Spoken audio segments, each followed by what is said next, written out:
Okay, so good evening, everyone. It's Thursday, February 17th at 7:35 p.m. We are conducting the RTM Public Works Committee meeting, and I'm Chair Rolf Oben. We have a quorum this evening, so we can vote on the resolution that's before us on the agenda. I was saying earlier that we have two new members that have been formally adopted by the Rules Committee to our committee: Jeff Krause, who is with us this evening, Ian Laird, who I expect will join us, but is not on yet. Before we go to Ed and his his briefing, which I'm sure we're all looking forward to, there were two appropriations on the agenda that we were going to vote on tonight. However, one of those we will not be able to vote on. That is the agenda, the resolution rather, for the Gorms Pond Dam repair.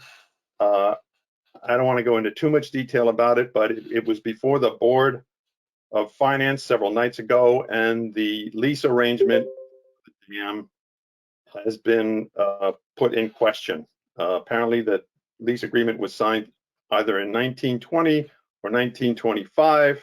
That's not yet clear. That's being investigated by the town and legal counsel.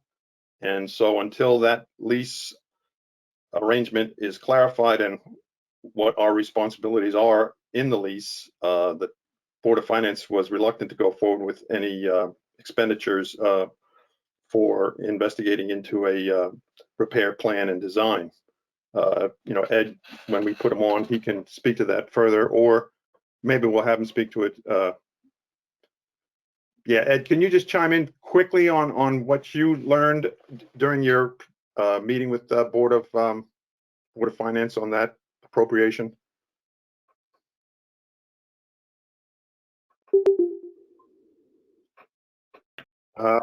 Yeah, check your mic. It says you're live, but yet there's no sound. So maybe there's a second.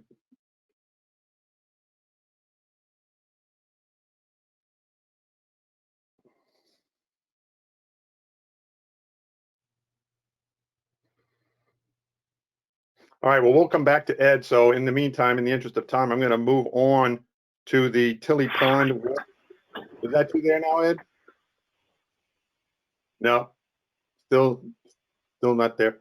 So I sent out in the email today with the reminder, the latest iteration of the special appropriation for the Tilly Pond watershed study. And that is a resolution that is before us that we need to discuss and make a judgment and a vote. There's Ian Laird. Hey, Ian, welcome aboard. So sorry to be late. That's quite all right. It's always fun getting on a go-to meeting, particularly as a first time. At least it was for me. So I'm just going to read some brief parts of the resolution. I hope that you all had a chance to look at that in the email I sent out earlier today and read it. I think the salient points are the fact that whereas the total cost to perform this study is $43,000, and whereas the cost of the study will be shared by the town and 3 impacted property owners within the watershed.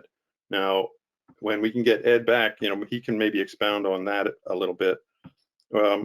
Whereas the public-private partnership will split the cost between the town and the property owners, and the private owners will be responsible for their share, $21,500, and responsible to pay the contractor directly.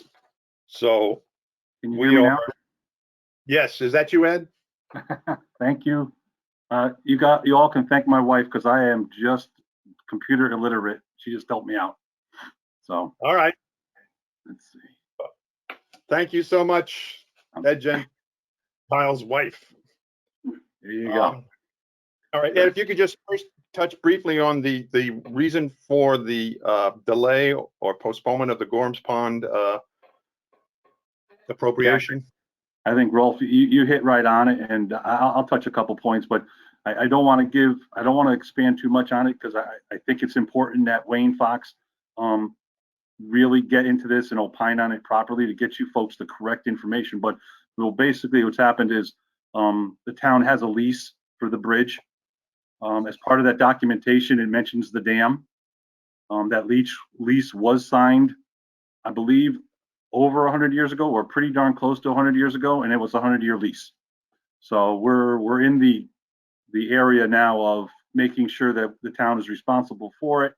We have done work in the past on the bridge. We have done work on in the past on the dam. And I think that's the information I left the Board of Finance. And you know, to their credit, they had really good questions. Unfortunately, I can't you know, help with that portion of the leasing.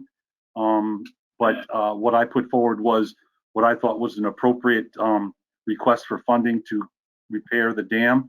My engineering background, a little bit in structural, says, you know, the dam and the bridge, they've probably been working together for a long period of time. And I think it's important to make sure that they stay where they are without doing in-depth analysis on it. Yeah. All right. Yeah, I think that, you know, they'll work through those details, and I think eventually that resolution will get to us, and we can certainly discuss it in further detail when that time arrives. If you would just a little color behind the Tilly Pond watershed study, what was the instigation and the inspiration for the study? Hey, Rolf, before you move on, there were Jeff and Frank and I each have questions. I think Jeff. All right. Are your questions in regard to the dam? Yeah. Can I just ask very quickly, as a point of fact, Ed, does that mean that the land either in Tilly Pond or under the bridge or under the dam, is that owned by the surrounding landowners and it's leased from those landowners to the town, or is there something more complicated than that? It's a little bit more complicated. The Gorham's Pond, or a good portion of it, is the waters of the United States. I mean, if that doesn't catch you off guard, nothing will. But because it's tidal, certain portions of it, and actually upstream closer to the Good Wives River Bridge, some of the property owners own to the middle of the river. So with that said, I think there's going to be an in-depth analysis of that whole area down there. Sounds very complicated. Thank you. You're welcome. I'm sorry, Ralph, just a quick question to Ed. Who is the lease with? There's a good question right there. Being that's over 100 years old, it would go, I'm assuming, to the property owners back at that time. And of course, as time has passed, people have righted that property or that lease, if you will, to their heirs and assigns. So that's something that's going to have to be looked into. Okay, that was my question. Yeah, I think it's going to be almost like going back through a family tree to trace it down over 100 years. Well, it may go back further than that, depending upon how that question gets researched. Absolutely. Okay. All right. If there are no other questions about the dam, as I say, we will probably be visiting this in the near future again. So we'll take our time to go through it when the resolution does hit our desk. All right. So then, if I may move on, Ed, the Tilly Pond watershed, if you could give some background color on that. Sure. Absolutely. You're aware of the two storms that we've had, one in July, one in September. Ida was probably the biggest one that had the most impact in the downtown area, where the Boston Post Road, Brook Street, Grove, Squab Lane, Day Street, all were flooded and inundated with water. And we had an opportunity to meet with some of the developers down in, and in particular, Mr. David Genovese, who had some photos, had some video, and showed us what the impact was down there and some of the nuances of his new drainage system and how it had handled the water. So it kind of brought us back to, okay, where is the bottleneck? And with him on board, and along with two other developers, or two other property owners, let me say, we've put together this public-private partnership to where we're going to have a consultant that knows that area down there, has done the previous study in that area, is going to expand that study all the way up to Tilly Pond to analyze and provide us with information on why it's flooding, and provide us with up to a certain size storm on what recommendations are made so that our downtown area can stay as dry as possible. And And I think this is to be quite honest with you, though, the 43,000 divided by 2, I think this is a good investment. It shows us that the property owners in the downtown area are vested in it down there. But when we're done with this is just a study to give us some recommendations. We haven't talked yet about next steps after that, because to be quite honest with you, the findings are going to dictate how far and what needs to be done. Does anybody have any questions? Jeff? Yeah, Ed, what happened? You know, I mean, if you talk to those business owners down there, I'm thinking about Need in particular, just because they're friends. What actually happened? Like, what? And did we do some? Well, I guess let me not say that. What happened? Okay, so you have from the analysis that we had an opportunity to see, we see that the piping possibly under Route 1 is undersized. There's a study that has shown there's property from Grove Street to Squab Lane where there is culverts and drainage, open culverts that are undersized. And so what ended up happening is the water ended up onto the surface with no place else to go.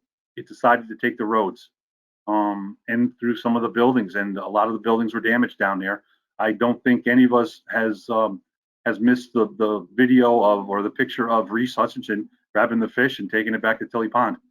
That just tells you the magnitude of the water and what forces took those fish out of that Tilly Pond and brought it downtown. Thank you, Ed. Sure. Jackie, go ahead. Hi, I think the resolution mentioned that these consultants had done work for us before. Had they not forecasted any of these issues before? And should we be looking at other consultants to answer some of these questions? When I wrote in it that they've worked for us before, they've worked in other projects in town for us before. They're well known. They're very qualified. They've done some of the private developments that also. We also use them as a third-party consultant because we do, on the larger projects, bring in qualified engineers to do a third-party analysis on some of the larger developments that go on. So when I mentioned that, it wasn't that they did it here. They've done it in town throughout the time that I've been here and previously. Okay, thanks. Yeah. You're welcome. All right, Frank, go ahead. Yeah, Ed, real quick, I'm just looking at the Google Maps of the area you just described, and what strikes me is that this is right near the Darien Center train station. I'm just thinking about our conversations previously about the proposed drainage pipe at the other side of town, which happens to run near the Norton Heights train station. There's a key issue on that side of town where the flooding is on Heights Road, that the drainage under the railroad tracks is undersized. Is that a potential risk in this region also, or is the drainage under the track sufficient in your view, or still to be determined? Thank you. Part of the study, Frank, is to analyze that culvert underneath the railroad tracks because it does flood north of the railroad tracks as well as south. So that's why we extended it to Tilly Pond. We wanted to make sure that we looked at that whole environment going down and what would happen, let's say, if we made the culvert bigger under the railroad tracks, what do we need to do downstream to make sure we don't flood Grove Street, like we've talked about over in Norton Heights, moving one problem on top of another problem to create a third. Thank you. Does anybody else have any other questions of Ed? I can tell you that I drove by that area south of the railroad tracks just recently, and Ed was describing the open drainage tract, if you will, or course that follows as it comes out from behind under the railroad tracks, and it's really not a very big water course to handle any significant a water flow that from those big storms that we had over the summer. I can see how they would have overflowed, I think, significantly. And of course, it spilled all into that plaza area there and Brook Street and over onto Post Road. And it was quite substantial amount of flooding in that area. So I think it's worth it to at least look into it to try and understand, as I already said, how is the water flowing here and how can we possibly consider facilitating better water flow and at least try and mitigate some of that flooding in the future. I don't know that with a storm like what we had over the summer, it can be completely eliminated. I mean, that was history setting. But for future storms of lesser magnitude, I think we can probably do better, but we need the information. Yes, Patrick. So my normal state of mind, I'm a little confused. So if the amount of water that can't be handled by the existing water course that's flowing under the railroad tracks, which is the domain of the state, I'm trying to understand what is the scope of this study to understand. Is this for the town to better understand, and how is the state entering into this? Okay, this study will start down at basically down at Andrews Drive by Old Kings Highway South, and we'll do a backwater analysis through the system that comes up under I-95, goes basically behind the Corbin project that's ongoing right now, and comes and crosses under the DOT Route 1, goes up Brook Street, between the two buildings on Grove Street, Penny Glassmeyer's buildings that are there, and into that channel that's along Squab Lane that I think Rolf was just trying to describe. That's the first system. And then that system actually goes underneath the railroad tracks into a pipe system through the parking lot owned by Kip Coons under West Avenue, and comes out of Tilly Pond at the outlet just to the south end of Tilly Pond. That's the scope of the analysis that we're going to do. We're going to find out where our weak points are. We're going to see what we can do to make it better. And if we have to put the DOT on notice of their size of their culvert, we will do that also. That goes with any type of study that we do with the DOT. We come up with information that will provide them some incentive, if you will, to look into it. I think that's a benefit anytime we spend money in that direction. I hope that explains it. Yeah, it sounds a lot more involved than just a study. I mean, it's only $43,000. I say only. I mean, this sounds like it's pretty involved in terms of trying to track where and how the water's running, and then at that point we then try and figure out whose responsibility it is to making sure that the water courses are large enough to handle future flows. I mean, that is part of the study. That is part of this whole design phase, analyzing where the water comes from and brings it to a point where it starts to be collected. You run it through the piping system, and then you see which pipes are undersized. And what you do is you upsize them until you get a storm where the backwater conditions stay in a manageable place, if you will, in a parking lot, in the streets, but not in the buildings. Flooding is acceptable. It does no harm, right? If it's a localized flooding around a catch basin or on a section of street, it's comparably better than what was experienced down there back in September. And I think those are the things we're going to look at. Okay. Thanks, Ed. You're welcome. Jeff? Yeah, I just have one quick question. I think the answer is going to be yes, but I'm assuming this study will be done with the new hardscape footprint as it relates to Corbin Drive, as it relates to the whole Corbin district development, because I'm imagining that changes everything in terms of the way water flows downtown. And so when we do a study, I'm assuming that you guys, that whoever does the study, will take a look at what's being built and how that's going to affect the traditional flow versus what's going to happen going forward. Because my guess is that everything's changed. Is that right, Ed? Yeah, we will take future conditions as our base down at that part of the study. Absolutely. Thank you, sir. Gary, did you have a question? I do. Again, going to kind of off of Patrick's question, it seems like a fairly large scope. How did you decide on, or how did these three the property owners decide to come forward? And are there more that we should be reaching out to, seeing as that it's such a large bit of property, area? I'm just gonna, I will say that this is not a large study.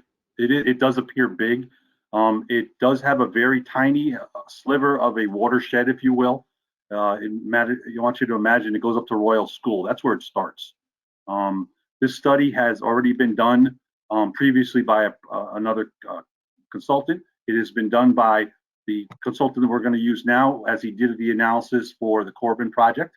So he has a lot of the base material already, which is why the 43,000 is where it is right now, which is a really good price for some really good information we're going to get.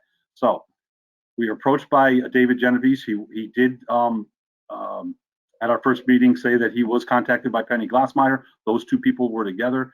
As we look at the study, as I looked at where we had flooding, because I was out there while it was happening, a lot of the stuff was coming from Tilly Pond. I wanted to take it up to there, that location. Kip Coons approached me when he heard that we were expanding that and would like to be involved. That's how the three property owners came involved. Since I've been here, 3 people that are stand up as far as property owners in the downtown area. Never had a problem with them, always willing to pitch in. And I think that says something for the community and those property owners down there. Great, thank you. Are there any other? Ian, you have a question? Check your mic, Ian. We can't hear you. Who's the consultant we intend to use? The company is Ty and Bond. They're out of Shelton.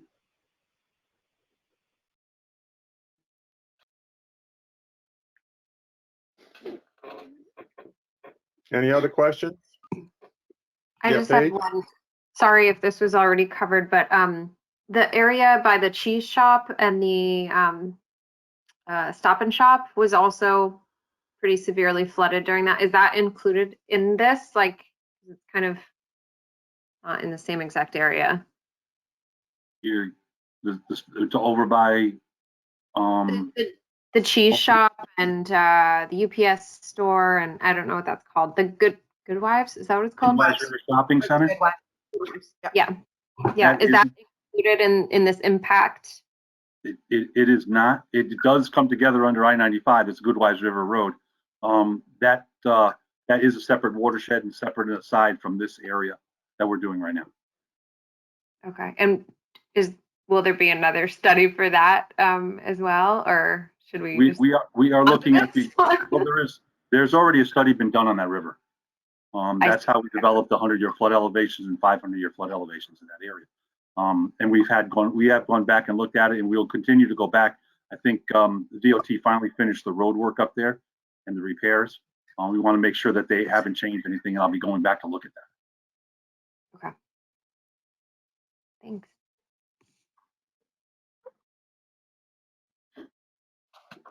All right, I'm gonna go up. Patrick, another question. No, not for me. Oh, okay, sorry. All right, then, I wonder if anybody would really be willing to move on a motion for the resolution of the RTM of the town of Darien to consider the approval of a special appropriation in the amount of $21,500 for the Tilly Pond watershed study. Frank, you're moving. Ian, is that a second? Yep, that's Ian is seconding. Okay, is there any further discussion on the motion? Good, bad, or indifferent?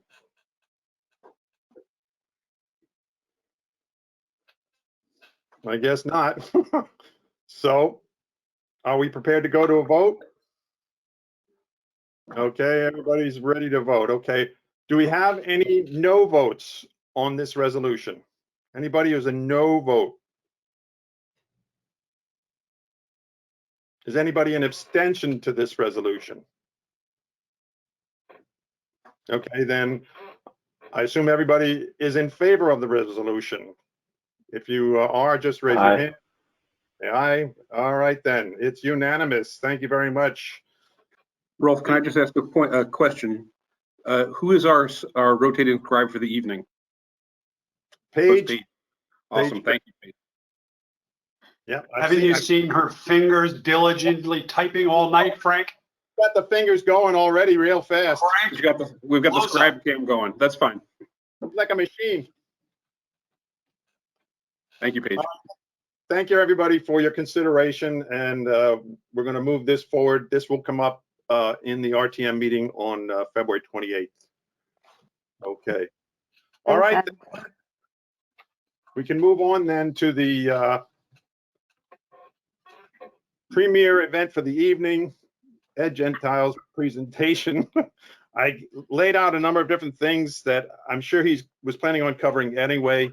But the main idea here is for Ed to give us a briefing on, the major issues that the town faces from a public works perspective, and what is in progress, what is about to go into actual work, what implications they have both to the town and also particularly to the budget. So without any further ado, take it, Ed. Okay. Rolf, thank you. Rolf said he had a few topics. Rolf, you surprised me. So let's not waste a lot of time. I know we have another topic after these items too. So major project list. So let's talk about the flood studies. We just talked about one of them. That's one of the studies where as soon as I can get approval from the RTM, hopefully on the 28th, I'll be able to start moving forward with that. The delivery date is generally 3 to 4 months out. So we're looking at it's actually 4 to 6. We're looking somewhere around the September 2022 for the final delivery, where we'll work with them the whole way through the process. One of those things actually is meeting with the DOT to look at the piping and stuff that's in the roadway. So that's going to be interesting. Another one is Bailey Avenue.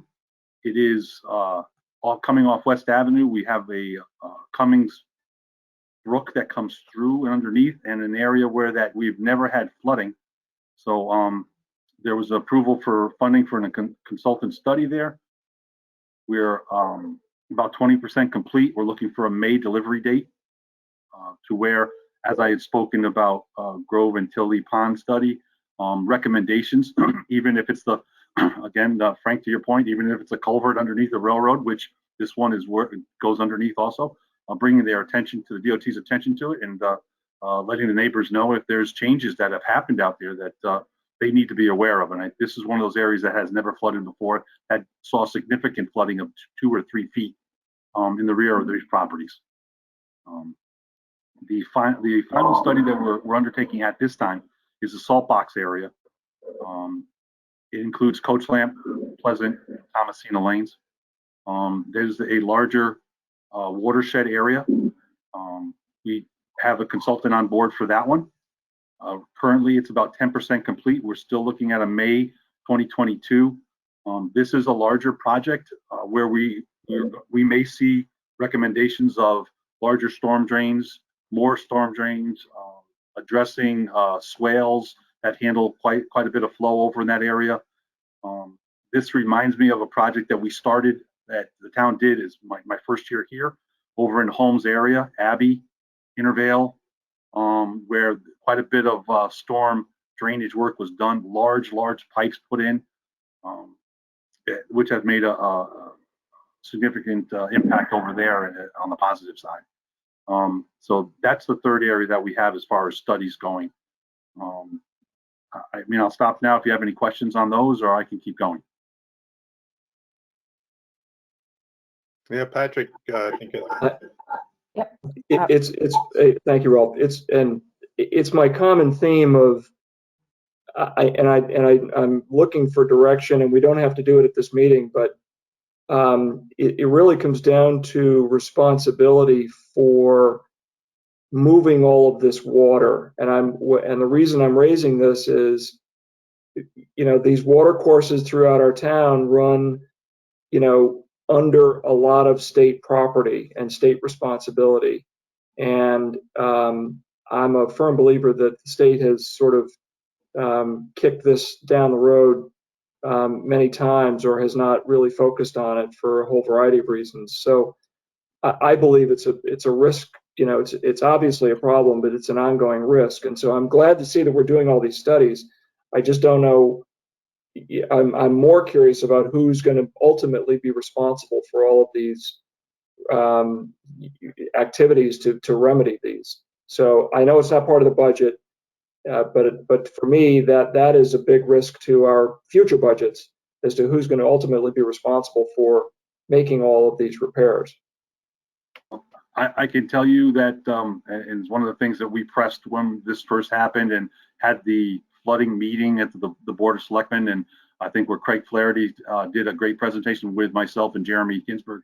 But the one item that I came away with that he mentioned, and he's completely spot on, 80% of our waterways are on private property. Okay, and that is a big number. But looking at the two studies that I spoke of tonight, and I think Bailey maybe not as much, but Saltbox and Grove and Tilly, a lot of those infrastructure is our own, and where we have a pinch point or where the state may have a pinch point. I think Saltbox is probably the one I can actually say a lot of that storm drainage piping is in our roadways that may or may not be undersized, and I think that's what we needed to look at that point. But Mr. Keene, your point is well taken. You know, what do we do when we have this information when we're done? I think it's going to allow me to have hard conversations with people that I believe are responsible for the structures or the infrastructure, if you will, that needs to be improved. Yeah.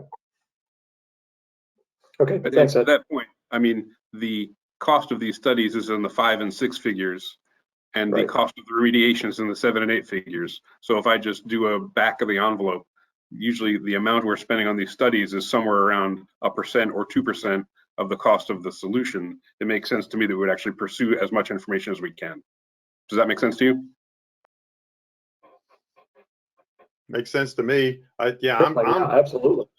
I'm all about let's get the information, and then when that's clear and it's clear as to who we have to pursue, then that's going to be a whole nother phase that we're going to have to enter into, and that's when it's going to get real interesting. Carrie, did you have a question? I did, and I hate to kind of be the bearer of bad news, but I live on Park Lane, which is something that you just brought up, Ed, off of, we were part of the Abbey Intervale project, and unfortunately, it moved the problem from one street to another. So unfortunately, my neighbors have not been so successful with that move. And this is what these projects, this is why I signed up for this on RTM, and I'm not an engineer or anything like that, but I feel like I'd like to, you know, have, I'm getting my vested interest or whatever, because I do feel sorry for my neighbors who didn't flood once, but twice in those storms over this past summer in September. And so I just want to make sure that with all these projects that, as Patrick alluded to, the water has to go somewhere. And I just want to make sure we're not moving the problem from one place to another. So I get nervous when I hear these things are being moved. And again, I'm sorry, I don't feel like the Intervale Abbey one was a success because of my neighbor's problems. I can understand why you would feel that way. Also understanding that the Norotan River crested for almost 24 hours after that storm, and anyone along that river was impacted. Yeah. So I'm not going to say that I know for sure that the drainage system that we improved caused that problem, but I can tell you Norotan River was not kind to anyone that lived along it within those 100-year flood lines. And I understand that. But Ed, if I could just ask if you guys could please clean the culvert. I believe that it's been requested a couple of times and has yet to be done. Can you be just a little bit more specific culvert, where you the like me one that you put behind Park Lane? the discharge point? Yes. It's like a culvert right behind Park Lane. And Okay. it overflowed during that storm. It's off of the tertiary part of the Norotan River, as you alluded to. I will tell you that we were out there after Ida, but I will send them back out there again to make sure. Thank you. Okay. Richard Poley, you have a question? No, I just wanted to comment on Abbey Lane.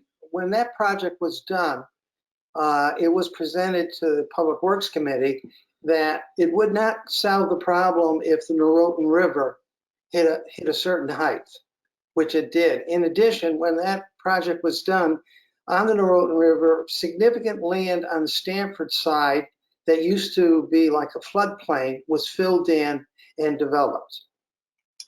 And so when that project was done, it was understood that flooding could still occur depending on the height of the river. So this is not something that is new. This was known when they did the project.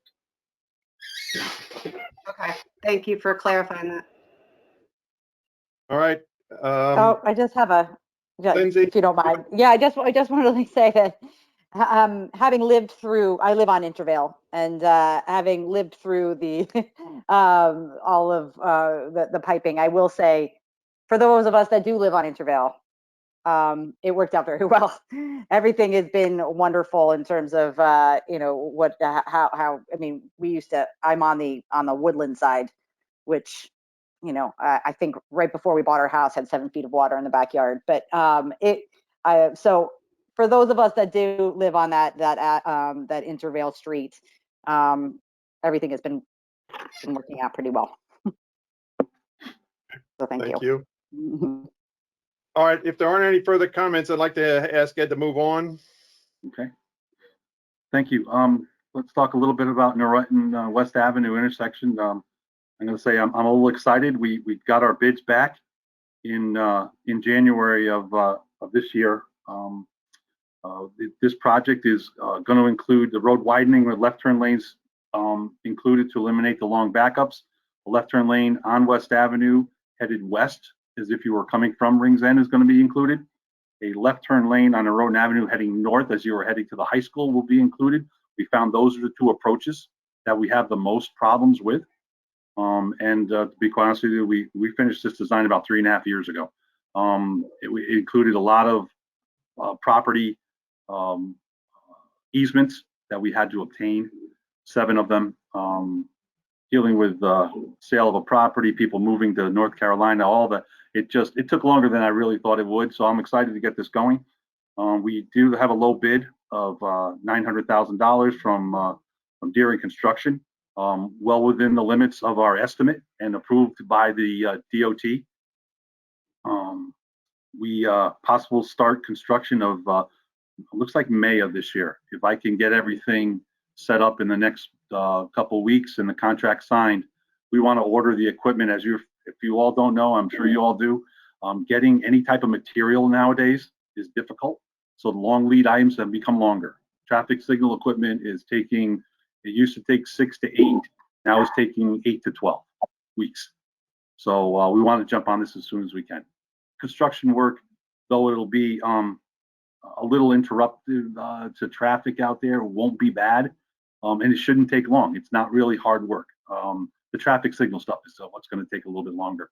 So looking forward to do that. Overall construction duration of about 5 to 6 months. So we're looking to finish this around Thanksgiving and have it done. So. Jackie, yeah. I'm just thinking of the route that it is on the way to the high school. Do we have any discretion about timing? Could we start it after graduation? We can start it anytime we'd like. I've set up the phasing so not to impact traffic to and from school. Around when we get around graduation, we have the authority to shut them down and have them take a day if that's what we need to do. But this is a contractor that happened to get the low bid that's worked with us for the last couple of years, sometimes on our paving program, sometimes on our sidewalks. Knows the Darien area well, actually knows me well enough to know if there's something going on in town, I'm going to ask them to step aside. Okay. I'm just thinking of this past year, we had the sidewalk repair project that was happening on Hollow Tree that started literally as school was in session. It was the worst time project ever. Those roads had been empty during the summer. If there's any way we can just take that into consideration, that would be great. Absolutely. All right, Ed, keep it moving. I'm going. There's a question about the Norotan Ledge Road lot SIP intersection project. Now, I didn't mention, but Norotan West Avenue is also lot SIP, fully funded 100% from the state for construction. This is the same type of project. It is on hold right now. We are waiting for the DOT rights of way and the DOT rails folks to get us some more information. There's some property issues. There's a deed restriction for use of the property there for highway purposes only. We're in the midst of having an appraisal done by the DOT right away to give us some more information on how much that property is valued and how we can remove or eliminate portions of that deed restriction so we can use it for roadway widening purpose. And that project basically is to put a right turn lane in so that we don't have the queuing up that is caused at that intersection on a busy Saturday if you've been that way. And we've done some improvements also out in front of the building currently known as Jake's to get some of the larger trucks out of the moving or the lane, if you will, passing lane. So that's part of the project, but right now it's on hold. We do have $1.65 million in construction money waiting for us, already approved for use by WestCog as lot SIP funds. Any questions? Okay. No questions. None by me, at least. Hey, can you just remind us what the lot SIP stands for? Local Transportation Capital Improvement Program. Thank you. Ian, you had something you want to say? Is there any chance that that project would come off hold and happen and begin work during the same 6 months that we're doing the other project on Norotan Avenue and those two would overlap?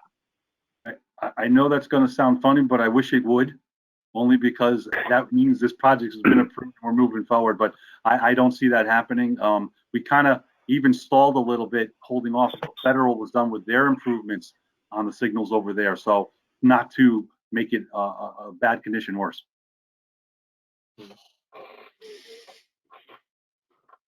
All right.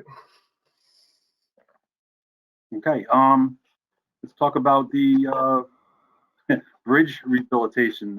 Let's call it what it is. It's a culvert under I-95 that's going to be relined.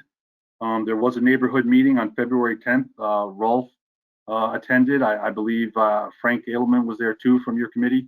Yes, you were. Sorry if I missed anybody else that was there. Mrs. Cardone, you were there too, and Richard Foley. Very interesting. They covered a lot of stuff and gave you a lot of information. There will be another meeting on March 9th, virtual meeting. It'll be open to the public. But I thought this small meeting was important. I think all you folks had really good questions for them. I think some of the neighbors had good questions also. I think I still have some concerns that about the piping and the way they're going to manage the construction, how they're going to do that, all that part. And I think we're going to probably ask them a little bit more information at this next meeting. But understand, this is a very preliminary design. They haven't really started rolling out the phasing or anything like that yet. That's going to be important for us to look at. Frank, Yes, would you sir. have any comments you'd like to make about, what you picked up in that meeting? Yeah, thanks, Rolf. I guess, overall, I felt like they were, surprisingly direct with us. I expected a lot of bureaucraties, and I felt they were very constructive and helpful. Number one, from an attitude point of view, I was very pleased with that. They were pretty direct in saying that certain things are not their problem, right? So like the drainage under the railroad station is a town-owned land, not their problem. They don't even want to talk about it. And I guess I respect that because it's not their problem.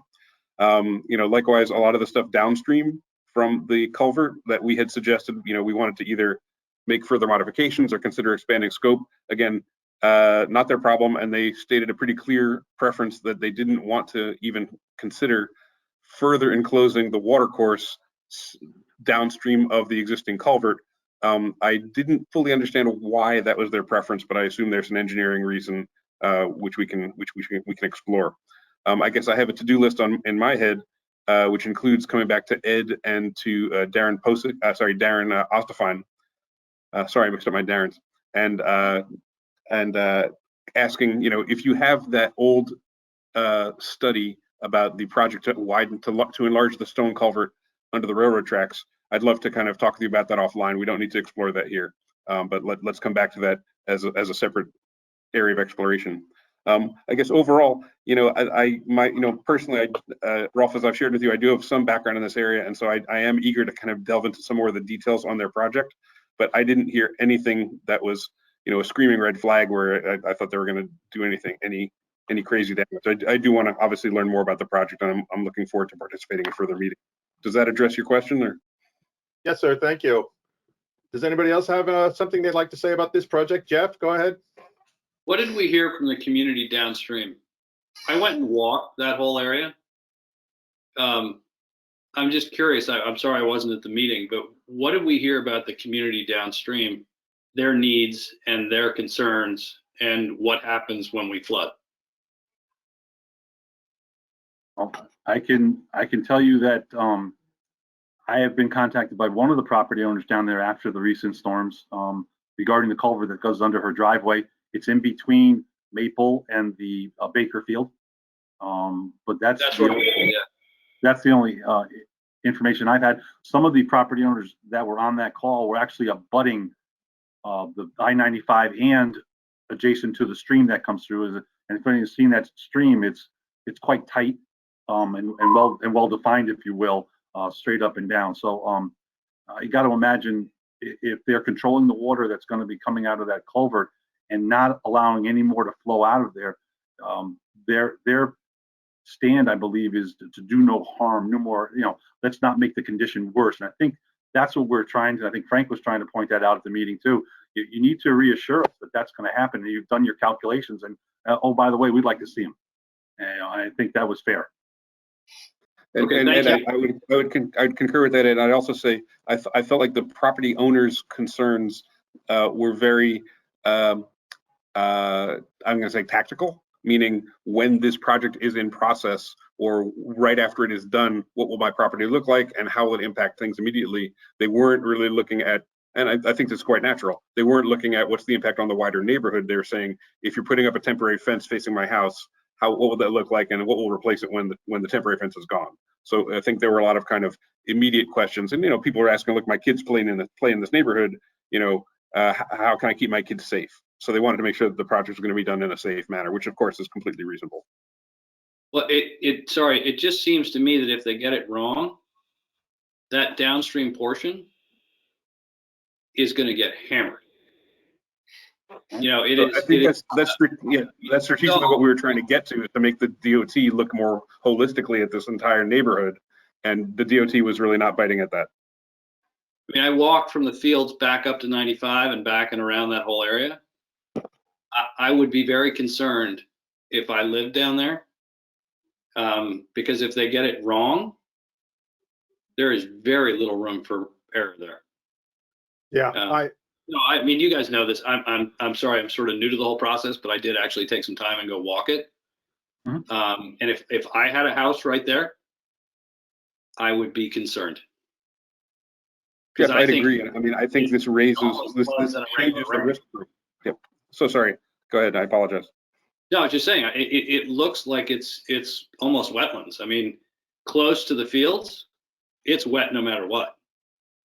And so my just general concern as a homeowner and as somebody, I mean, if I lived down there, I would be really concerned. So just my 2 cents just from being over there. Yeah, I was like you, Frank. I was a little disappointed with some of the way that they answered, you know, some of our questions, and particularly the question about, well, you know, if you're doing engineering calculations on the flow and the velocity and how you're going to expand the whatever splash pool at the discharge end of the pipe, and will it be adequate enough to deal with the amount of water and the velocity of the water, you know, will you share those computations with us? And if I recall correctly, they punted somehow to that those things are developed by the Bureau of Engineering for the state of Connecticut, and kind of just walked away from the question. And that, frankly, that disturbed me. So I'm not sure we're going to get clear answers. Ed, what's your experience with dealing with the Department of Transportation for the state of Connecticut? It's not painless. But I can tell you offline, if you ask them for certain things or ask for information, they're usually very good about it. You know, the whole idea behind this is, number one, we not to have a collapse of that culvert under I-95, which would do two things, right? It would endanger whatever's going above it, and number two, possibly flood even the Heights area even more, right? If that was to happen. So pressing them for some information to show us that the way they're analyzing that culvert and the improvements that they're putting in, I think is important. I think we can do it offline. Darren has a really good rapport with this company, BL companies. I think we'll be able to get the information we'd like so that we can take a look at it also and analyze it. Okay. Yeah, Frank? Yeah, I just want to make 2 quick points. Jeff, to respond to your point about the margin for error here, I think the, you know, it's getting this wrong is not just about the adjacent property owners. There's multiple streets that are over the water course here. So the town has kind of a financial interest as well as a public safety interest in making sure that, in fact, the risk profile is managed properly, and that, you know, we don't have roadways at risk of getting washed out. You know, and to your point, Frank, we lose the wrong tree downstream by the park, you're going to lose at least 6 houses in about 2 hours. Yeah, again, I think the risk profile that we have now, very little. No. Yeah, I think it's just a portfolio of risk that we need to be able to assess and manage. But I agree. I think when we're changing this in an important way, we need to be careful of it. You know, to Rolf's other point, you know, what they did say is that, you know, a lot of their responses about the adequacy of the project were saying, well, basically we're following, you know, manual X page Y section Z. This is the rule of the state, and this is we're in compliance with the rules of the state. And so again, from a bureaucratic point of view, that's the right answer, that they're kind of in compliance. However, they also said that they're using quote unquote updated 50 and 100-year measures for flooding, which are based on data as of 2015, which by the time this project starts in 2025 will already be 10 years out of date. And then this project is expected to have a 75-year useful life, which takes you to the year 2100. So I think that we need to really be very mindful of the risk of future amplification and intensification of storms and things like that, because, you know, but even by the time the project starts, the data is already 10 years out of date. And we know that from a climactic point of view, things are only accelerating and intensifying. So I have some serious concerns about that as well. Again, if they're following the rules of the manuals and such, I don't know that we have a leg to stand on to force them to do more or anything like that. But those are my concerns.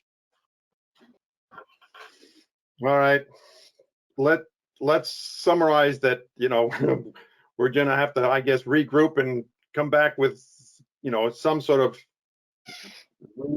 re-engagement with them in that March 9th meeting.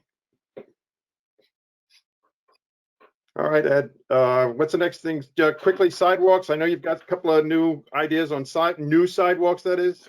Yeah, we have, there's a piece on West Avenue I'm gonna install. It'll be part of the project that we're gonna do at the same time. We'll have we'll get we actually have a bid from that contractor to do townwide sidewalks. So I'm gonna incorporate that. There's a little piece that's missing from Fairfield Avenue to Norotan on West. So that we're gonna close that piece in. We have Edgerton also, I have funds for that southerly section between West Elm and West Avenue that is missing some sidewalks. So there's another one that we're gonna have a public information meeting about. Just everything seemed to be put on hold, Rolf, as we hit COVID, but that's one I want to get jump started too. There's another piece too in the Norotan Heights parking lot, the south side, completing the sidewalk from Post 53 all the way through the parking lot to the train station, and then from the train station all the way up to Hollow Tree Ridge Road. So I want to put a walking surface in there rather than the folks walking in the middle of the parking lot. That is funded through the parking fund, that project. And this year there's 2 requests. Norotan Heights, Heights Road, south side. There's a piece from Norotan to what we would call the Norotan Heights train station entrance on the north side. It is right by the bank. It runs parallel to the depot, if you know where that is. Yeah. There's a section missing on that south side of the road. I'm gonna try to get a piece of sidewalk in there that we could walk on. I see people walking in the street all the time as they come across the bridges, head down to get to the train station. It's a very small piece of sidewalk, and I think it's an important piece to put in. And then Old Kings Highway North, east side, from the Boston Post Road to I-95 bridge. We've been asked to close that gap that's there right by Rory's. Extend the sidewalk up. Oh, yes, okay. And there's a sidewalk on the cross over the south side of I-95 bridge, and there's a developer that's going to put a piece of sidewalk in from East Lane to the on-ramp. So there was like a collaborative effort to get that done. So that's our new sidewalks. All right. All right. Paige has a question. Yes, if I can unmute. How does one get a request for a sidewalk in a particular area? What's that process look like?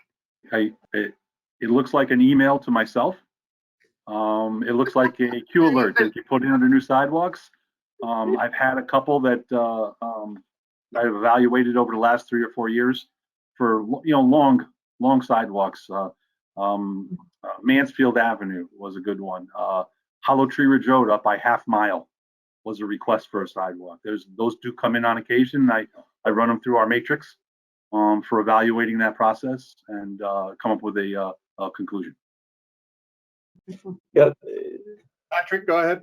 that was sort of my question, Ed, is how we and how the town or how you make these determinations on where, and the point of my question really is more around, since COVID, we have more people in town on a daily basis that are not commuting and spending more time on our streets.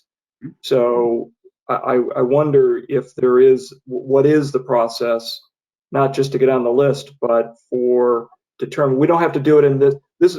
I know that this meeting was really meant to go through budgeting and all that, so I don't want to get sidetracked, but it is, at least for us as a committee, it is something I think that we should discuss on how that decision's made. And particularly, I know we had the pedestrian, I forgot what the committee was called, but the pedestrian committee several years ago that helped to determine where ease up on and put in pedestrian easements at various places. I think this committee ought to spend some more time on that. Okay, Frank? Yeah, so I was involved, Patrick, with the setting up the Pedestrian Infrastructure Advisory Committee several years ago, and they did great work on that. I wanted to take a moment to compliment Ed and thank him for tackling some of the new sidewalk bits. These are filling in the grid and filling in the holes. I think those are really important steps to take. And I just want to put back on your plate, Ed, as I do all the time, the granddaddy of all the sidewalk challenges, which is from Hoyt Street at the top to the train station at Talmadge Hill, or to the New Canaan line, again, which is ultimately the reason that this whole snowball started rolling downhill over a decade ago. So I encourage further consideration of how to solve that problem, and I recognize there are many conflicting factors there. Thank you. Frank, you've always been kind about bringing that up. I think the word is consistent. I hope it's consistent. Kind is the word, because you've always been polite about it. And one of these days, I think you and I need to sit and take a look at those plans so I can bring you up to speed on what the big obstacles are in that area, which you may know already, but I think we should take another hard look at it. Absolutely. Thank you. All right, then let's keep on moving. We have the storm and sanitary sewer study that's been going on for what, 18 months? And I think there was a presentation just this week as to their findings, Ed. So what do you got? All right, I have some good information. I have some clarification for you, Rolf, because I want to make sure that you folks understand what we're doing. This is an I&I study, which is inflow and infiltration into our sanitary sewer system. So though it says GIS, GPS study, I think I knew what Rolf meant. So I have some bullet points that will cover. But so for future reference, we call it an I&I study for our sanitary sewer. It's being funded through our sewer fund and managed through our sewer commission and myself. So right now we have just completed phase 1 of the investigative work. The draft report was reported to the sewer commission on Tuesday in a special meeting. Our consultant took It took about an hour to walk us through our findings from start to finish, took us through some recommendations, reported on probable costs, walked us through some phasing. So in all, I think the 18 months was well spent. We hit a lot of good bullet points. We hit a lot of good luck, if you will. We got some rain. We had some groundwater that helped us analyze all of these pipes. So we currently now have $2.3 million in bonding in place so that we can start construction and repair work or remediation. They call it construction. I'm fine with that. And what we'll be doing over the next couple of months is developing a plan to attack this 5 phases. I think in our final meeting with these folks, we told them to break it down to 3. We're anxious. Their schedule pushed us out to almost 4 years. Totally unacceptable from our standards. We'll do more work. I think it's better that we push to get this done in 2 years and get the construction underway. It's literally almost 40,000 linear feet of lining. If you can imagine that, that's almost about 8 miles of work. So splitting that up. One of the items I want to bring to your attention, our Clean Water Fund is funding 55% of the consultant's fees. The consultant fees are around $690,000. They're covering 55% of it. The paperwork is basically the agreement sitting on my desk. I just got it. I'm just finishing up reviewing the agreement and having it signed. That means they'll cover $379,000 of that study, which that's a good portion. Yes. So that's the kind of the I&I study in a ball, if you'd like. I'm very encouraged about what we found. Not to say that too loud. I mean, we found some defects. We found partial collapses as we did a lot of our video work through our sewers. We immediately went out there and repaired them.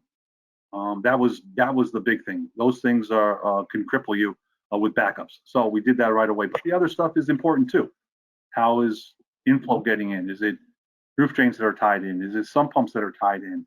Are there catch basins tied in? We found a little bit of everything, and we're going to go after those. Infiltration is another item. Groundwater getting above the pipe, forcing its way into the manholes and into the pipes.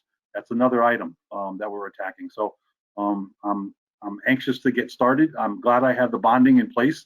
I think the next topic on your list, Rolf, is going to is phase 1, as a matter of fact, on the recommendation list, and which is repairing 3,500 linear feet of sanitary sewer that has just corroded from the hydrogen sulfide that is generated when you mix raw sewage in a pipe quickly. At the end of all discharge from force mains, which is what we have 14 of them, there is a location right there from 5 Mile actually pumps over to Old Kings Highway South. That discharge pipe and in those locations has deteriorated to the point where we're going to reline that whole section. We're estimating somewhere around the line of almost $900,000 to $1 million right now. We're putting the bid packages together and design together to get it out as quickly as we can. We're looking to start this as early summer. It's going to take about 3 to 4 months to finish it. Not only are the pipes getting lined, but the manholes also. There was corrosion in them too. It's going to help us seal those up so that the groundwater won't go in, and structurally those manholes will be sound again. Those are those 2 topics together. I kind of melted them together because I thought they'd go together. If you folks have any questions on that, we're happy to answer. All right, Frank, go ahead. Yeah, I just want to put a little context on this because we have a number of new folks on the committee. Ed, can you just fact check my number? But my recollection is that roughly a quarter to a third of the discharge that we send to Stamford, the amount of water that we send to Stamford is 125 to 135% of what we take in from Aquarian. That is, there's a significant amount of inflow and infiltration. It's not just a couple of drops here and there. I'll give you some actual numbers, Frank, because I was looking at them just yesterday. Currently, we send over to Stamford almost 800 million gallons a year, which is quite large for a small town. Our water records show that we get about 410 from Aquarion. So 390 million gallons is groundwater or stormwater coming into our sewer system. and we pay for that. Right. Pay to the tune of about $3.2 million a year to treat 800 million gallons. So this project is it's gonna pay for itself. We're trying to do some rough numbers on the rate of return on our investment here, if you will. I'm still coming up with 5 to 6 years. I think Craig was looking at more like 8 to 10. But anyway, it's not that we're going to stop using the sewer system. And I think it behooves us to start knocking down those numbers as quickly as we possibly can, which is why we took the 5-phase program and we wanted to knock it down to 3. Ed, And there's also the public safety benefit, obviously, of upgrading the sewer infrastructure and less likely to collapse or get damaged, right? As well as to the extent that we can reduce our flow, and Stanford's probably doing the same, we defer future capital needs as well. So there's benefits all around. So I just want to say what a great program you've been running over the last several years to kind of tackle this problem, Ed. So again, I thank you for your hard work. Thank you. Ed, so the I&I study that's just been reported, is that the complete study, or is there more still to come? Well, there's more sections of town. We did the Stony Brook sewer shed, if you will. It encapsulates about 2/3 of the sewer flow itself, and it runs through our Stony Brook pump station. So we decided, since we had the majority of the flow there, which 2/3, and we had the majority of our overflows in that area, we would target that area first.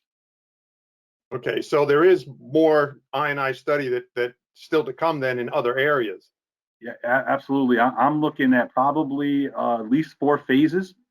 I said at the beginning of this, asked by the previous first selectman, Jamie Stevenson, I said, we're going to be doing this for about 10 years. And it's a good program to do for 10 years. Stretch it out, get some return on your investment to cut down on what you're paying the city of Stamford and put that money back into your system at the same time. And I think we're honestly going to hit that 10-year program. Okay. Anybody else? Any other comment? If not, let's move on. Darien Railroad Station Platform and Elevator Replacement Project. We did a 90% design completion meeting November of last year. At that meeting, I brought up the fact that we hadn't had an opportunity to talk about elevators phasing and our shelters, our commuter shelters that are supposed to go up on platforms. We quickly had a meeting in December, a month later, to talk about both of those things. So I was able to press them on some design work. I'm supposed to be getting the designs for those shelters this month, hopefully. Keep my fingers crossed, but those designs are actually coming from the manufacturer through the architect. You have to understanding that, like everything else in life, these manufacturers are not quick right now to turn around very much of anything. The DOT has been spot on a lot of their scheduled dates that they're hitting. They are looking to start this project in August of this year. Whoa. I am cautiously optimistic. The project to replace those platforms with FRP, which is fiberglass reinforced plastic, is encouraging to me, because a lot of the damage that is done out there is with the salt and the snow. These will be heated. A lot of our maintenance work for the Darien train station will be ancillary and outside the platforms, which keeps my guys off those platforms during the winter storms when those trains are coming by. So I'm encouraged. I'll love to see how this does work out. I'd love to see how the shelters are going to look in place. So I'm anxious to get this started, but cautiously optimistic on the start date. Okay. The construction completion date is March 2025. So it's going to be a while. A 2.5-year project, it looks like. It'll look a little bit like the Road Heights one, phased in, keeping everything open and active for the commuters, and still working on the platforms. The last item, Rolf, if there's no other questions on that, is the Road Heights Rail Station House.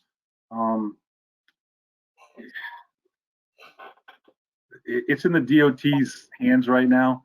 And if they show you their hands, they're empty with funds. So that's kind of the response we got back from them is great design, love the ideas, was supported. We had one of the developers over there. Both of them actually supporting the design. We showed them that too. passed that on to DOT, even made reference that we could possibly use the parking fund to provide a public-public partnership with them to fund some of the construction of the new train station. Still couldn't get him off the chair. So that's one of the things that, you know, as we start getting back into the Neuron Heights train station, one of the items we're going to be working on with them. But I gotta believe this is a little above me as far as pushing for funds from the DOT at this level or at this magnitude. I'm more along the lines of the drainage component in the parking lot, and it looks like I'm getting approval to do that. So. Really? Yeah. Wow. Yeah. So sorry, I don't have better news on the train station. All right. Since you mentioned the drainage, can you just give, 5 minutes to that? What that's all about? It was funny, right before our March 9th, or I'm sorry, our February 9th meeting, our 10th meeting with the DOT, we had a meeting with the group from the DOT about that and talked about their culvert and our problem, our solution to provide some remedy up there. And the design engineer said, send me the stuff again, we'll get it approved. That was a couple weeks ago, a little less than 2 weeks. And I got a response from him today that they are looking at it. They haven't forgotten us. And hopefully, if I don't hear from him, he will hear from me next week about where my approval is. Okay. Continue to push that one through. Okay. All right. Does anybody have any questions about, all these various projects? I mean, Ed, to say that Ed's a busy guy is like the understatement of the world. I know he reminds me of the guys constantly juggling all the balls and trying to keep them all in the air at the same time. So my hat's off to you, Ed, to keep all this together. Thank you. I have some good help. I have some good help. Okay, I just listed a couple of items, in the operating budget, it appears that we're having, an increase from the prior year of whatever, $129,000, which against the prior year is not a huge increase percentage wise. But there's two items that stood out to me, and I think they're obvious as to why they exist. And, the fuel and lubrication, I assume that's because everything in the way of petroleum products is going up. I'm not aware of any other outstanding reason why that would go up. Do you have anything to add to that? No, it's the gas prices. Our unit price last year was $1.99 a gallon. This year we're locked in at $2.95. It is just incredible how quickly that number went up. Yep. After the bids came in. Now so, that 295 or whatever it is that for what period of time is that locked in? A calendar year. So it started, we didn't lock in January. It was too volatile, actually going up and going down. And our thoughts were that it's got to come back down a little bit. And it just didn't stop. But we locked in. And I tell you, commodities are very, very difficult right now. Electricity, gas, natural gas, fuel, diesel, you name it. But yeah, this one here, we're starting in February. We'll go to December 31st, at which time it'll be bid again by the state. We use a state program to bid it. And again, we'll lock in again. Hopefully the price will hopefully come back down again. So the second half of this fiscal year will be a different price. And hopefully it'll be lower. Well, and then that leads to the next, the other one that popped out to me with a larger than normal type of increase was the electricity. Mm-hmm. But the only thing that was in the back of my mind while I listed this is, we spent money. Well, I don't think the town spent all that much money, but we put in a substantial number of solar powered panels. Mm-hmm. So I was hoping that they would, pay off to help us with our electricity bill. So that's partly also why I listed this increase. It's a good point. We had last year, I think we had close to maybe $15,000 in savings from the solar. Understanding though through COVID and some of the CDC recommendations was to provide better airflow through our buildings, town hall being in particular one of them. So I have now the air, not the air conditioning, but the airflow moving more on a regular basis, not shutting off as often. We do shut down at night when there's no one there, but during the day, we were able to meter it down normally. Now it just continually runs at variable speed, but it does run more often. And we're keeping an eye on that to see if we can regulate a little bit more. We are going to change a couple of sensors that we just came across the other day, maybe to help us do that and reduce our energy costs there too. So we're always looking at that number. Okay. Anybody have any other questions about operating budget? You know, I sent the link out to you all to, you know, get out on that OpenGov website there, and it's an impressive way that that's put together. I mean, you can drill down quite a lot. So if you really want to get into it, you can. Does anybody on an operating budget basis have any questions or observations? Because this is now moved, this budget has moved out of the Board of Selectmen. It's now moved to the Board of Finance for them to start to look at it. And of course, the RTM Finance and Budget Committee will also be involved with that. So that's going to be going on for, I think, about a period of roughly 2 months. And then we'll be addressing this in the RTM as a vote for or against the budget. So we're really into the budget season now. So I'm going to move on then. You already covered about new sidewalks, and that's at a cost of $120,000. So we're continuing on with the sidewalk rehab at $750,000, and then road paving, which we did last year as well, I think to the same amount, $1.2 million. So I understand those numbers. I just wanted to list them for everybody else's edification, that these are ongoing programs that help us keep our sidewalks hopefully in good shape, and also our roads. Does anybody have any, or first, Ed, do you have anything else to add about, you know, the ongoing program with the sidewalks and roads? Not that you don't know, but it looks like I have a lot of work to do. And anxious to get started, but I will tell you, you know, you don't get to hear about it until you talk to me, and I do appreciate you folks giving me your time too and listening. But I tell you, my biggest problem is getting permits out of the DOT right now.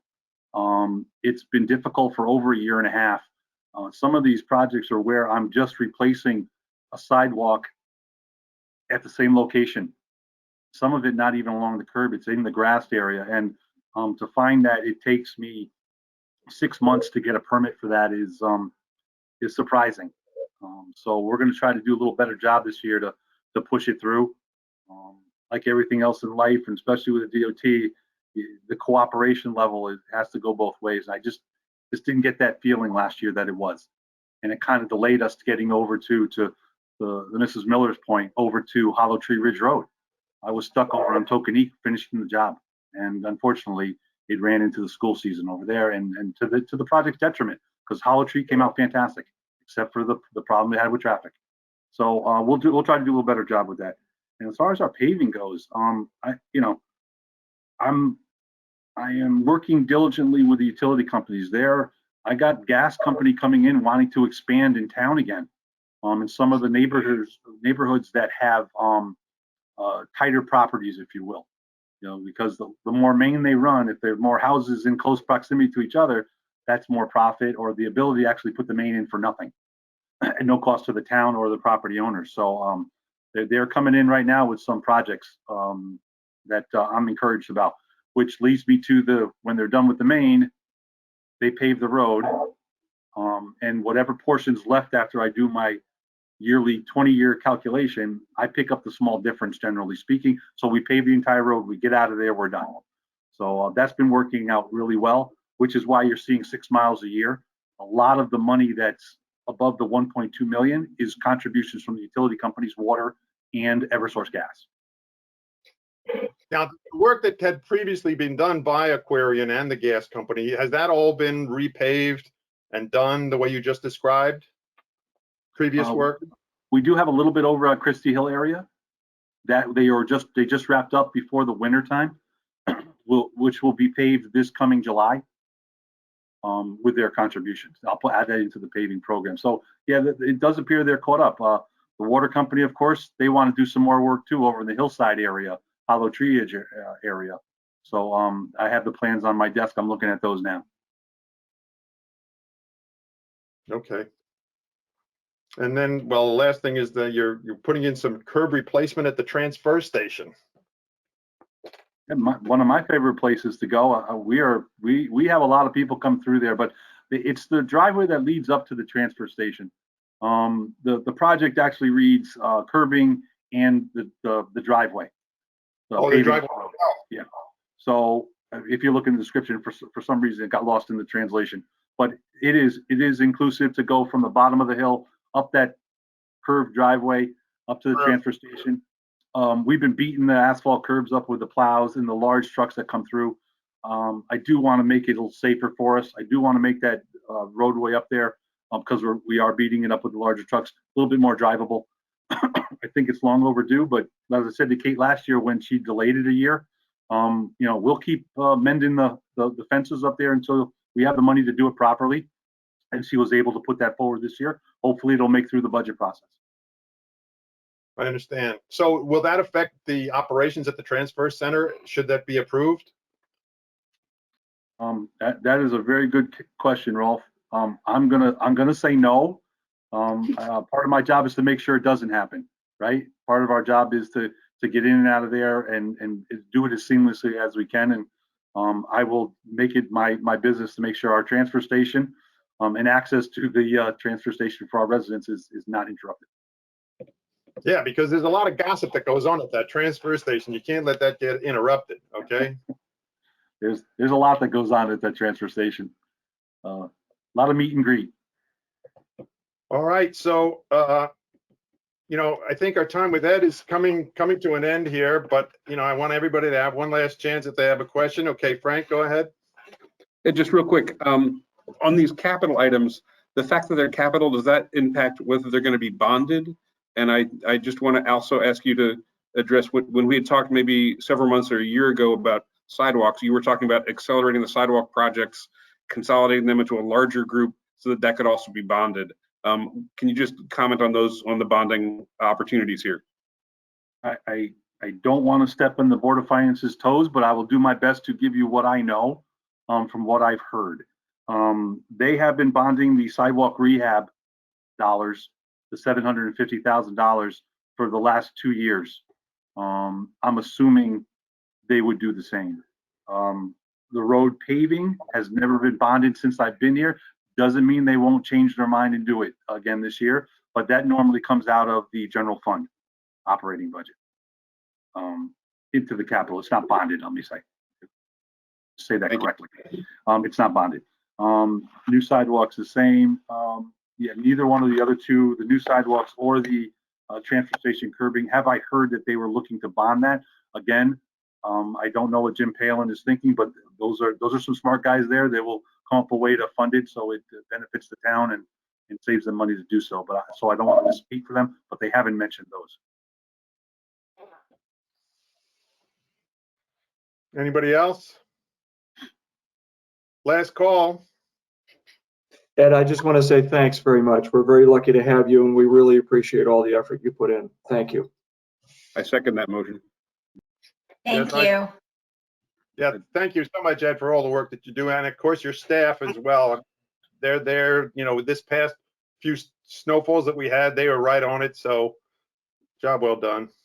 Well, I thank you very much, folks. I appreciate you giving me your time to just talk about these projects. I don't get a chance that often to one, speak this long, and two, go over all the work that we're doing. And it's a lot of good stuff.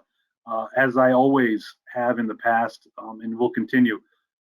You folks know how to get a hold of me. My number is there. You always are welcome to email me or call me.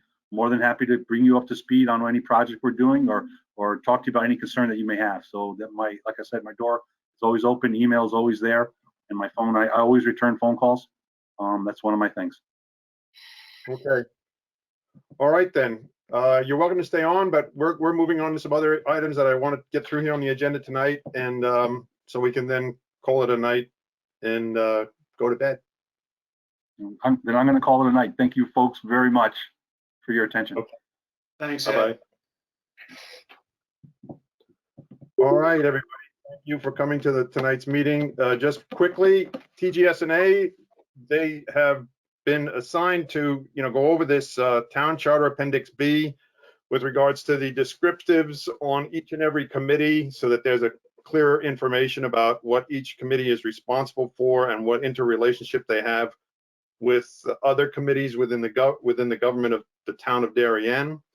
In this week's Rules Committee meeting, the update was very brief and did not give much direction about where they are in completing this project. The statement was basically, and this is paraphrasing, that good minds are working on the project, but no finish date has been specified. So that's really not giving us much direction to work with at this time. We put off in our last regular meeting any assignments of liaison assignments. I briefly listed 5 commissions or committees that I think we have a tangible relationship with. I'd like to open that up to any comments or discussions, whether those are all valid to consider or some of them maybe not valid to consider. I just put down what came to my mind quickly.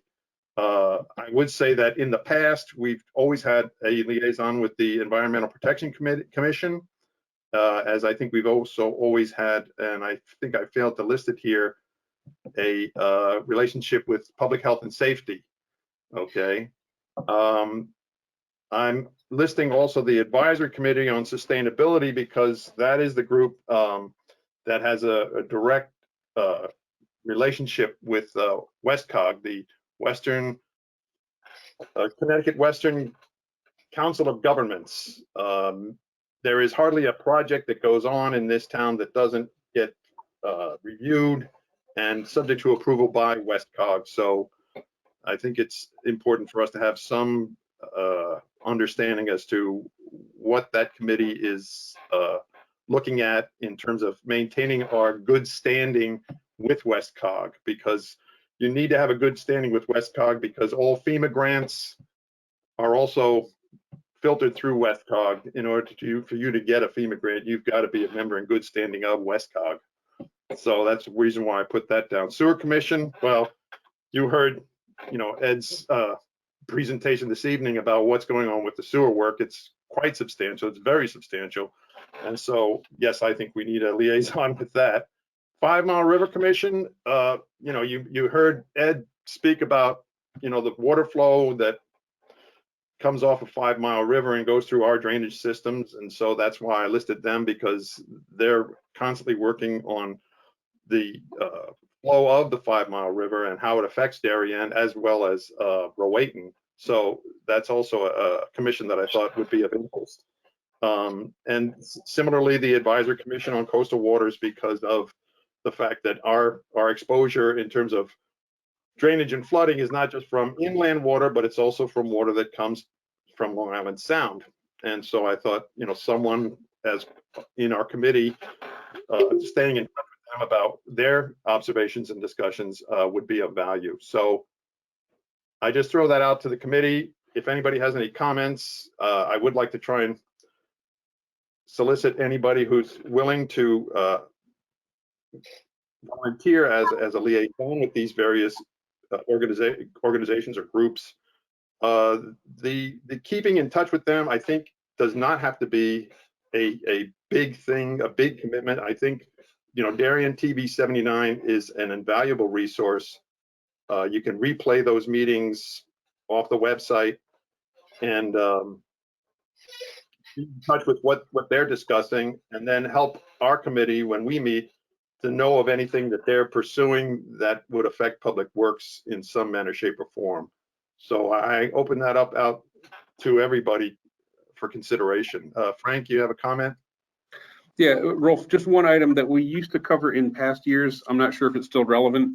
We used to have a member of our team be a kind of a liaison with the recycling center or with the sustainability center or whatever, the transfer station, specifically regarding the spring cleanup.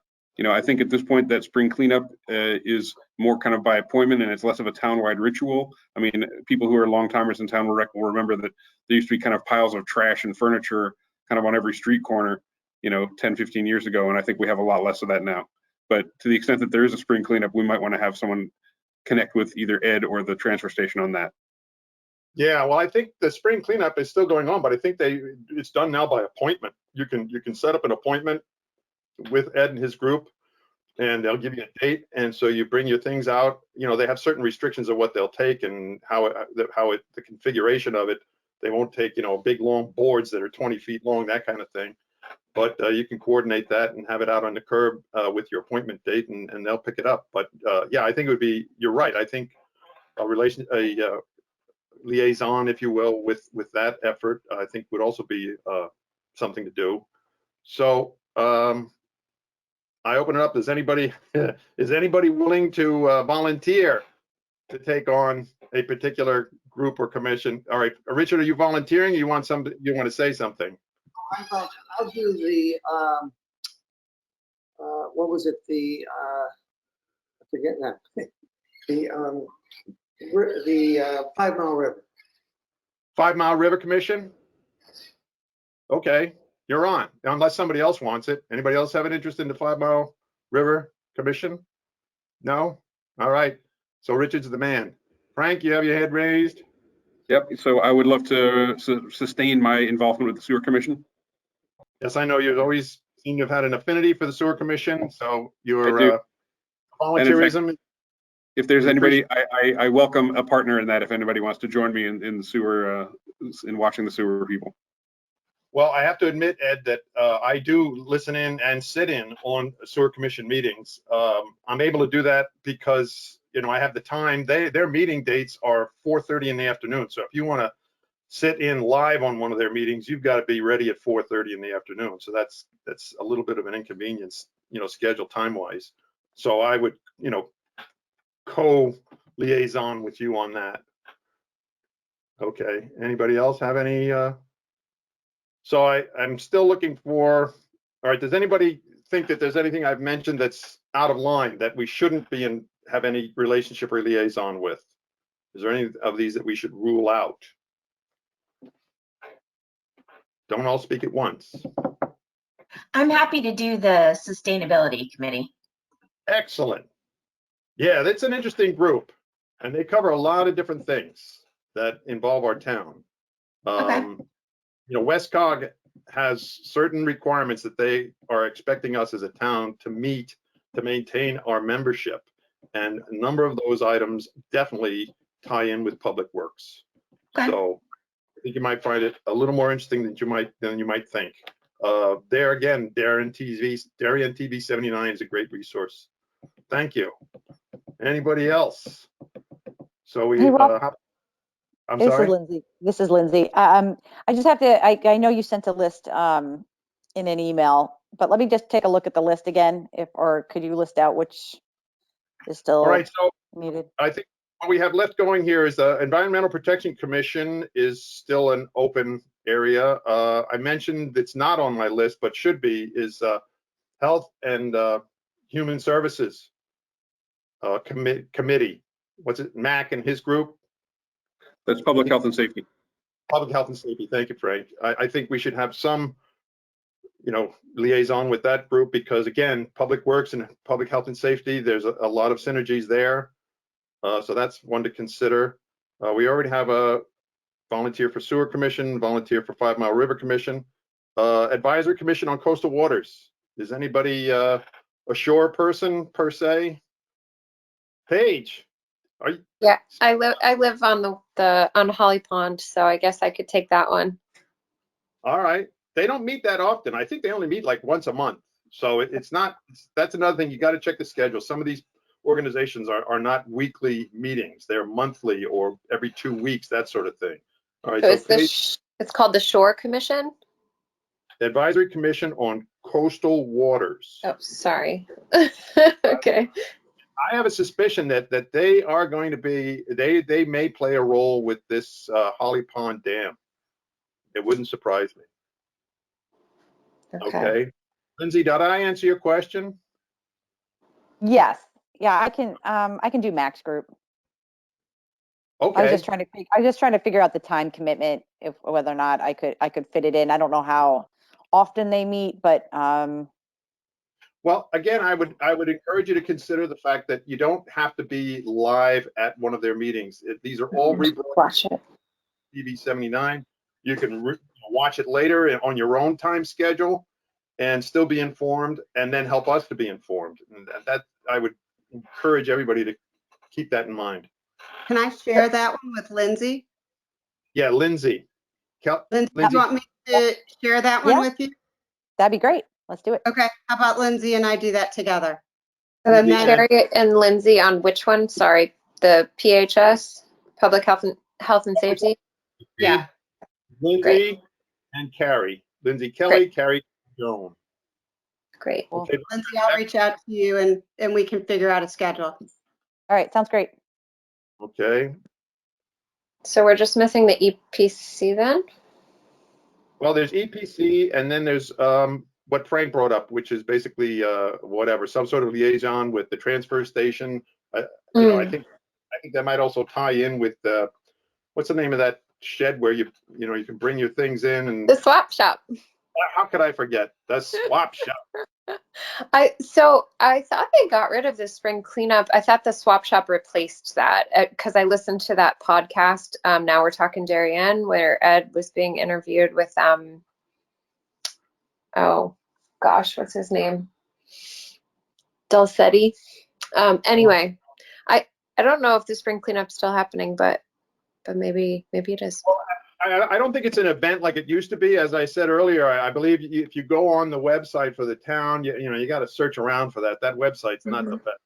If you can find it, I think there's a way you could set up an appointment through the town recycle center, if you will, and they'll give you a date when they can, whatever you have. You can give them like Gotcha. a So do they description. actually have meetings? No, I don't think they actually have meetings. Okay. The only meetings that may occur, and I think they're just internal within Ed's organization for the swap shop. They have to have policies and procedures to deal with the cars and the people, and it's quite a thing. It is. So, I'll take on the EPC, okay, because there's definitely a correlation between all of this sewer work and our environment. There's no question about that. So I'll listen in on them. What else do we have left here? I think that covers it. The only thing left is the transfer station / swap shop. Has anybody got any remote willingness involved with that? We'll leave it open for now, and maybe we'll visit it again on another day, and maybe someone else might have some inspiration. Budget calendar. As I mentioned earlier, we are now definitely into the budget season. Board of Finance is now starting to tear into both the Board of Education budget as well as the Town of Darien budget. And it's going to be interesting to see how that goes, because both budgets are asking for significant increases. The Board of Finance will draw down and study those proposed budgets during the period of March and April. And I have a suspicion I'm going to have some sort of liaison with the Board of Finance committee with regards to any items in the budget for Public Works. I may need to enroll a second individual to be involved with me on that to help answer any questions they have about the budget that we can help clarify or answer or investigate if necessary. So we have that be going on. Rolf, I'll do that. Who's that, Jeff? Yeah. All right, so Jeff and I will, assuming I'm contacted, which I suspect I will be. I've been in contact a number of times already with Jack Davis, who heads up that committee, and I'm pretty sure they're going to reach out to us at some point. So yeah, you and I can get on that together. Last but not least, we had a meeting in December. We had a special meeting in January. The meetings were sent out. I believe you were all copied on those minutes, except maybe Ian or Jeff. But the rest of you, I'm pretty sure, got copies of those minutes. Does anybody have any comments or corrections for the minutes of December 16th or January 31st? If so, speak your piece. All right, we have a we have a rousing response there. All right, so can I have a motion to approve the minutes for the, we have to do these separately, I believe. Can I have a motion to approve the minutes for December 16th meeting? Jackie moves. Do I have a second? Frank Edelman seconds the move. Any comments before we vote? No comments. Okay. All in favor of approving the minutes for December 16th meeting, raise your hands, say aye. Aye. All right. I'm assuming Lindsay raised her hand and said aye. Yeah, aye, sorry. Okay, that's unanimous. Okay, moving on quickly. Minutes for the meeting, special meeting of January 31st. That's the meeting where we met. Okay, I have a motion from Jackie again to approve the minutes. Second from Waddy. Thank you, Waddy. All right. No discussion. Everybody who approves the minutes for the meeting of January 31st, say aye. Raise your hand. Aye. Very Aye. good. It's unanimous. Minutes are approved. Okay, before we wrap up, does anybody, while we're together, have any comments, new business? Just a note for, I think you said Ian's new, right? That we take turns doing the minutes, Right. alphabetically. So I don't know if you had told him that already. Yes, no, that's a good point. Yes, for Jeff and Ian's understanding, your new members, other committees have a tendency to have one appointed secretary. We, as a committee, have chosen not to do that, basically because we couldn't get someone to volunteer to do it. So what we've decided to do is we start with the last names in alphabetical order, and we go down starting with A through Z. And so, Paige, your last name is C. C-R-I, okay, in the alphabet. So I am sorry to inform you, Jeff, but C-R-O. Welcome aboard.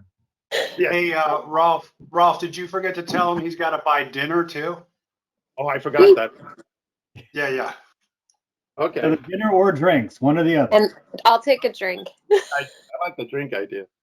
All right, so I'm just putting you on notice there, Jeff, that on our next meeting, which will come up in March and will be, I think, a rather involved meeting as well, maybe not as much as today's. We're going to be looking for you to help do the notes, the minutes rather. I'll send you some information that gives you some of the criteria that we need to follow in drafting and filing the minutes. Okay. And, Okay. And Jeff, I'm glad to send you I'm glad to send a sample template that we've been using. I Oh, was just going thank to you, say Frank. that was hugely helpful for me, and I want to say thank you to Frank and Rolf for both making sure that my minutes for that last meeting was a bit overwhelming, considering a lot of that technology stuff went over my head. But Frank and Rolf were so great helping me, so thank you very much. you're welcome. Yeah. Agreed. This is my first time, but I already feel like an old pro thanks to you guys. So thanks. Well, thank you, Paige, for your volunteerism and your willingness to do that tonight. We appreciate that. Sure Okay. thing. I think, Frank, I'm definitely going to want to follow up with Ed and Darren about this upcoming March 9th. I'd like to be a part of that. So if we're going to pursue that, I'd like to be in the loop. Absolutely, and I think we have some follow-ups with the CONDOT that we should also be making sure we get the information that they promised to give us. Yeah. I gotta dig up my notes on that and make sure that I'm following up. Yeah. Yeah, I- Ralph, I- I missed that last meeting, and I was traveling, but I would like to attend this next meeting because, as we have all been talking about, there's a lot of moving parts to these flood projects or potential flood remediation projects that I'm very concerned about. Now they said in that meeting that they set up a mail address for the project. Okay, and I took it down and I sent an email into them and said I want to be informed on any communications relative to this project. and I've yet to get a response. And I sent that in well over a week ago. You know, it was. Can you share that with the committee? Can you share that address? I will share that address with the committee. I encourage you all to, you know, get involved if you are inclined to do so. The next meeting is March. As soon as I have any detailed information about that meeting in terms of, you know, what time and how to get in the meeting. It's another virtual meeting, and it's not GoToMeeting. It's not Zoom. It's some other venue that they have. Okay. It's Ring Central, which is now spamming me every blank day. Oh, yeah. Do I want to have a Ring Central account, which I do not. That was a bit confusing for me too. I just wanted to say that the Ring Central, because I like a dummy waited to the last second and I didn't have the app or anything like that, so I had to call in. You know, and they did not. It wasn't like Zoom where you could just go in as kind of a guest. That they made it a little bit trickier. So if you're going to go in on Ring, then just be prepared for it in advance. Well, I got on, but my audio connection was horrendous. I mean, it was garbled to say the least. I ended up having to just mute my computer and then dial in on my phone so I could get the audio off of my phone. So it was not a fun connection for me that day. I don't know if anybody else had difficulties, but I know I certainly did. I did as well. I had to call in. Okay. All right. Anything else? You know, about the liaison work. Yeah, so every meeting, I'm going to put that on the agenda that, you know, I'm going to just call it liaison reports. Okay. And so I'll just, anybody who has anything to report, you know, we'll address it in that part of the agenda. And I don't think any information is too small to know. So even if it might seem trivial to you, you never know how it might impact other areas in the town and the public works. So I just passed that along. Okay, is there anything else? If not, I'll entertain a motion to adjourn this meeting. Will anybody move to adjourn the meeting? Frank Edelman moves to adjourn. Jeff Hudson is a second. All in favor, say aye. Aye. All right, this meeting is now adjourned. And Olivia, we can stop recording.